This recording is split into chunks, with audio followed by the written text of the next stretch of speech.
Nous reprenons à la suite de la vidéo précédente qui montrait les prérequis de WordPress.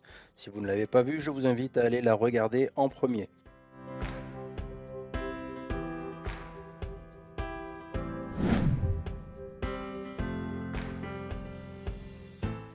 Donc maintenant, nous allons installer un WordPress d'une façon très simple puisque ce sera automatisé.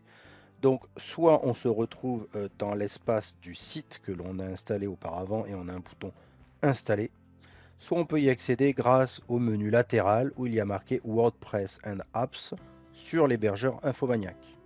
Dans les deux cas, une nouvelle application sera à installer.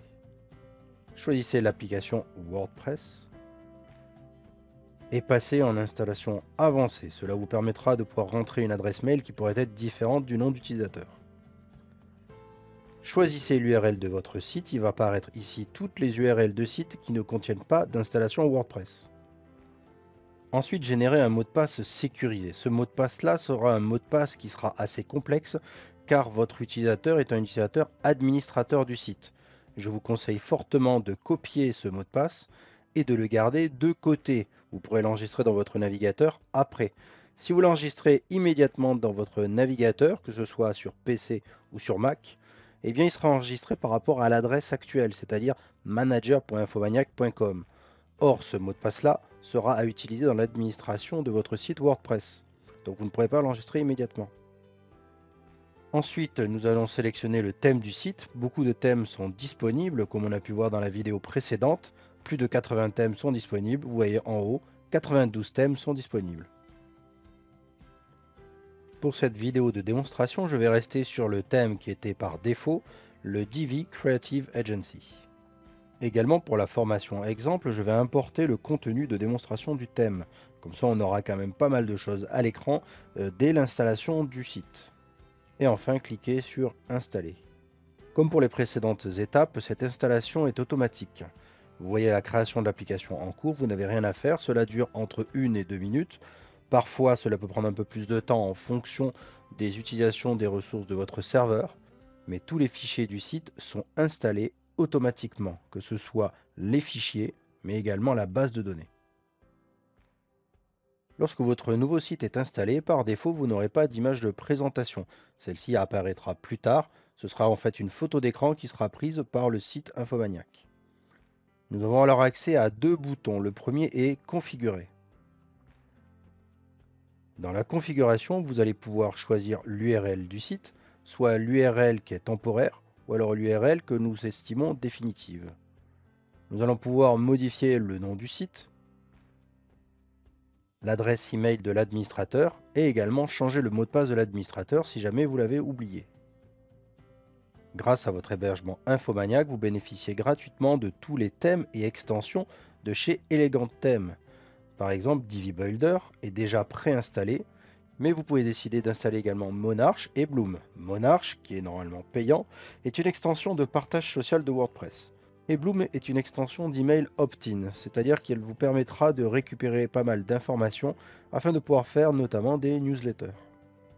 Et enfin, dans la documentation, vous verrez quelques vidéos sur découvrir WordPress en 5 minutes, également débuter avec Divi pour modifier une page avec un éditeur visuel.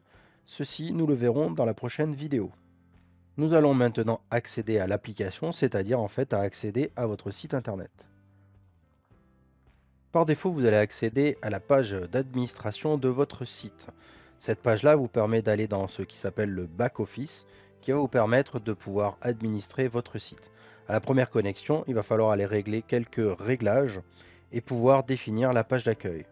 Donc tout d'abord, on va se connecter avec l'adresse email ou l'identifiant que l'on a rentré précédemment, également le mot de passe. Vous pouvez cocher ce souvenir de moi pour ne pas avoir à rentrer ces informations-là lorsque vous allez utiliser le même navigateur et le même ordinateur que actuellement.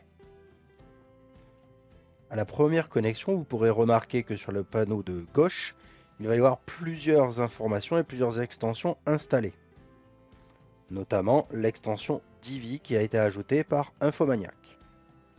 Attention, l'extension Elementor n'est pas prévue par Infomaniac, je l'ai rajoutée pour cette formation. Tout d'abord, nous allons configurer les réglages. Dans le titre du site, mettez le titre que vous voulez donner à votre site. Dans le slogan, écrivez une courte description de ce qu'est votre site. Ensuite, vous pourrez voir apparaître les adresses de votre site. Infomaniac les a préconfigurées, vous n'avez pas besoin d'y toucher. Ensuite, vous verrez l'adresse email d'administration, celle que vous avez renseignée précédemment. Ensuite, décidez si tout le monde peut s'inscrire ou non à votre site internet. Le rôle par défaut pour tout nouveau compte, la langue du site, et attention, le fuseau horaire est par défaut le fuseau horaire du serveur. Choisissez ensuite le format de date. Si vous voulez par exemple que ce soit un format de date française, vous pouvez prendre DMY. Choisissez également le format d'heure. Par défaut, le format d'heure est bien réglé. Puis la semaine débute le lundi. C'est pour les calendriers afin qu'ils puissent s'afficher à partir du jour que vous aurez sélectionné. Vous pouvez enregistrer les modifications. Dans Lecture, nous allons décider si la page d'accueil doit afficher les derniers articles, comme un blog par exemple, ou une page statique. Je vous conseille fortement la page statique, cela vous permettra de pouvoir insérer pas mal de choses, dont notamment les derniers articles. Dans le cas actuel, par exemple, la page d'accueil s'appelle Accueil. C'est le nom de la page que nous avons mis, qui sera celle qui va réceptionner toutes les personnes qui rentreront l'adresse internet de votre site. Ensuite, la page des articles sera sélectionnée. Par exemple, par défaut, nous allons choisir Blog. Si vous souhaitez faire apparaître plus de 10 articles, vous pouvez modifier ce choix. Attention à ne pas mettre trop d'articles, sinon cela pourra nuire à vos performances et Google vous référencera moins bien. Et enfin, nous allons laisser cocher pour le moment demander au moteur de recherche de ne pas indexer ce site. Cela permettra à Google de ne pas indexer votre site tant que celui-ci ne sera pas terminé. Pour le moment, nous n'allons pas configurer les autres réglages. Pour le moment, votre site est fonctionnel pour les premières modifications. Maintenant, voyons ensemble le principe de WordPress. Celui-ci repose sur des articles, des pages et éventuellement des projets qui est en fait un mix entre l'article et la page. Les articles ont pour vocation d'être temporaires. Vous allez pouvoir créer des articles au fil de l'eau, par exemple 2 à 3 par mois, et vous allez ensuite pouvoir en créer des nouveaux qui remplaceront les précédents. Le nouvel article va toujours s'ajouter en premier dans le site et permettra de pouvoir faire ce qui s'appelle des pages d'atterrissage. Ainsi, vous allez pouvoir faire atterrir des internautes sur ces pages-là et ils seront alors sur votre site et pourront accéder au reste des pages de votre site, notamment au formulaire de contact ou alors à la boutique. Les pages, quant à elles, ont plutôt vocation à être fixes, par exemple la page d'accueil, le blog, la page de contact. Avec l'éditeur de WordPress par défaut, vous devriez ajouter des pages par l'administration et l'éditeur est très compliqué à utiliser pour des néophytes. Vous devriez pouvoir ajouter des blocs, par exemple des blocs de paragraphes, des blocs d'images, des titres, des citations ou parcourir tous les blocs disponibles. Et donc avec l'éditeur WordPress par défaut, il est très difficile de pouvoir faire une page fonctionnelle facilement. Mais heureusement, grâce à Divi qui est installé par Infomaniac, vous allez pouvoir accéder à vos pages directement par le front-end, c'est-à-dire les pages que les internautes verront. Ici, nous nous rendons donc sur la page d'accueil de votre site. Vous voyez qu'il y a déjà des informations. Ces informations-là correspondent au site exemple que nous avions coché au départ. Et si je voulais procéder à la modification de cette page, je pourrais tout simplement activer le Visual Builder.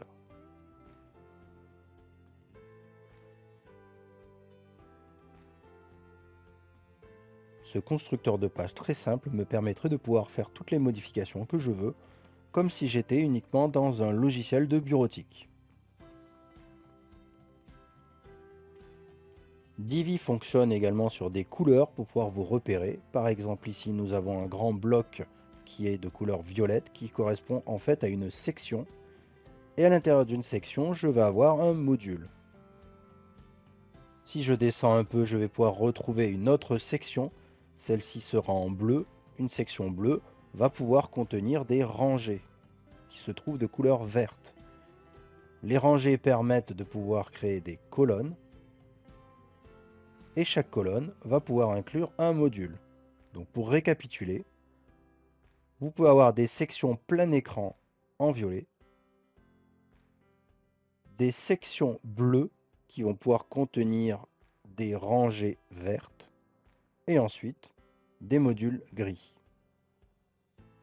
Pour ajouter une nouvelle section, il vous suffit de passer la souris en bas d'une section actuelle et de cliquer sur le plus bleu. Il vous sera proposé soit de rajouter une section normale, une section de spécialité ou une section plein écran. Nous allons voir une section spécialité car celle-ci n'était pas encore visible jusqu'à présent. Vous pourrez choisir la disposition parmi celles qui sont affichées à l'écran. Par exemple, la première va nous permettre d'avoir des rangées vertes avec 2 colonnes et également un bloc orange qui va se trouver sur la droite. Il me sera proposé de créer des rangées, soit une seule colonne, 2 colonnes, 3 colonnes. Et enfin, il vous sera proposé de rajouter un module. Le principe du constructeur de page Divi est de pouvoir vous permettre de construire immédiatement vos textes et de voir à l'écran ce que cela donne. De nombreuses options sont disponibles et nous pourrons les voir dans une prochaine vidéo. Toutes vos modifications sont faites en direct, mais il vous faudra sauvegarder pour qu'elles puissent être visibles des autres internautes. Il est possible également de pouvoir créer des pages en utilisant un autre constructeur de pages comme Elementor. Le constructeur de pages Elementor est gratuit, mais je le trouve beaucoup moins utilisable, surtout pour des néophytes. Par exemple ici, lorsque Elementor vous permet de modifier cette page, voilà ce que cela donne. Pourtant, lorsque je vais aller voir la page sur le site, ce fond blanc apparaît, il n'était pas visible dans Elementor. Je vous conseille donc vivement le Visual Builder de Divi. Celui-ci est payant, mais par Infomaniac, il est inclus.